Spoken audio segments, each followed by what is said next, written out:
मंडळी, प्रत्येक व्रताची एक कहाणी असते की नाही. म्हणजे प्रत्येक व्रत पूजा झाल्यानंतर आपण शेवटी कहाणी वाचतो. तशीच अधिक महिन्याची सुद्धा एक कहाणी आहे, अर्थात पौराणिक कथा आहे. अधिक महिन्याला पौराणिक कथांचा आधार आहे. ती कहाणी कोणती, तेच आजच्या व्हिडिओत आम्ही तुम्हाला सांगणार आहोत. ती कहाणी ऐकल्याने सुद्धा पुण्यप्राप्ती होते असा शास्त्रांमध्ये उल्लेख आहे. अधिक महिना भगवान श्रीहरी विष्णूंना समर्पित असतो हे तर आपल्याला माहितीच आहे. म्हणून तर त्याला पुरुषोत्तम मास असं सुद्धा म्हटलं जातं. पण या अधिक महिन्याचं काय पौराणिक महत्व आहे ते मात्र आपल्याला नक्कीच माहिती नसतं, आणि तेच या कहाणीतून आपल्या लक्षात येतं. एक दिवशी तपोवनामध्ये अनेक ऋषीमुनी बसले होते. त्या ठिकाणी महर्षी व्यास आले. ते म्हणाले, आता पुरुषोत्तम मास येणार आहे. या महिन्यात स्नान, दान, व्रत, नियम अशी खूप कर्म करावायची आहेत. ऋषीमुनींना आश्चर्य वाटले. ऋषीमुनींनी अधिक मासाची माहिती व्यासांना विचारली. महर्षी व्यास म्हणाले, चंद्र सूर्याच्या गतीमुळे दरवर्षी 10 दिवसांचा फरक पडत असतो. म्हणून दर 3 वर्षांनी एक महिना अधिक धरून कालमेळ बसवलेला आहे. तो अधिक महिना म्हणजे पुरुषोत्तम मास होय. महर्षी व्यास म्हणाले, ही 13व्या महिन्याची कथा मला नारदांनी सांगितली. नारद पृथ्वीवर फिरत होते त्यावेळी त्यांना अनेक दुःखी माणसं दिसली.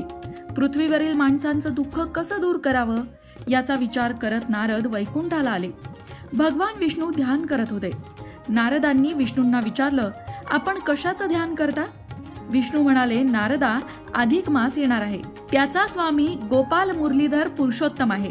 त्याचं मी ध्यान चिंतन करत आहे. त्याच्या कृपा प्रसादाने अनेकांची दुःख कमी होतील.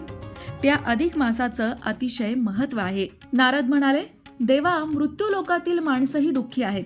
त्यांचं दुःख नाहीसं करणाऱ्या अधिक मासाची कहाणी आपण मला सांगावी. आपले विचार पृथ्वीवरील लोकांना मी ऐकवीन आणि त्यांचं दुःख कमी होऊ शकेल. भगवान श्रीहरी विष्णू म्हणाले, चंद्र सूर्याच्या गतीत जो फरक पडतो त्याचा मेळ बसवण्यासाठी दर 3 वर्षांनी एक महिना अधिक धरावा लागतो. या महिन्यात सूर्य संक्रांत नसते आणि म्हणून त्याला मलिन महिना किंवा मलमास म्हणतात. या महिन्यात लग्न कार्यादी मंगल कार्य करत नाहीत. मी त्या मलिन अधिक महिन्याला पुरुषोत्तमाचे दिव्य रूप प्राप्त करून दिले. गोपाळ कृष्णाने वर दिला, या महिन्यात तीर्थस्नान, व्रत, नियम वगैरे धर्माचरणाचे पुण्य कर्म करतील त्यांना पुरुषोत्तमाची कृपा प्राप्त होईल. त्यांचे जीवन सार्थक होईल. त्यांचे मनोरथ पूर्ण होतील. एक दिवशी पांडवांनी कोणते व्रत करावे म्हणून श्रीकृष्णास विचारले. त्यावेळी श्रीकृष्णांनी उत्तर दिले, अधिक मासातील व्रत करावे, नियम पाळावेत, पुरुषोत्तमाची सेवा करावी. श्रीकृष्णांच्या सांगण्याप्रमाणे पांडवांनी सर्व पुण्य कर्म केली. त्यांना राज्य मिळाले आणि ते सुखी झाले. अधिक मासामध्ये अनेकांनी पुण्यकर्म करून जीवन सुखदायी बनवले. अधिक मासात कळत नकळत जरी पुण्य घडलं तरी भगवान श्रीकृष्ण त्या भाविकाचे कल्याण करतात. त्यासाठी अधिक मासामध्ये पुण्यकर्म करावं. ही 60 उत्तराची कहाणी 5 उत्तरी सुफळ संपूर्ण. मंडळी, वास्तुशास्त्र, ज्योतिषशास्त्र, अंकशास्त्र यासारख्या विषयांवर तुमच्या मनात काही शंका असतील तर त्या कमेंट बॉक्समध्ये नक्की विचारा. तुमच्या प्रश्नांची उत्तरं घेऊन येण्याचा प्रयत्न आम्ही नक्कीच करू. त्याचबरोबर आणखीन कोणत्या विषयांवरचे व्हिडिओ तुम्हाला ऐकायला आवडतील ते सुद्धा कमेंट करून सांगा. म्हणजे तुम्हाला हव्या असणाऱ्या विषयांवर सुद्धा व्हिडिओ घेऊन आम्ही येऊ.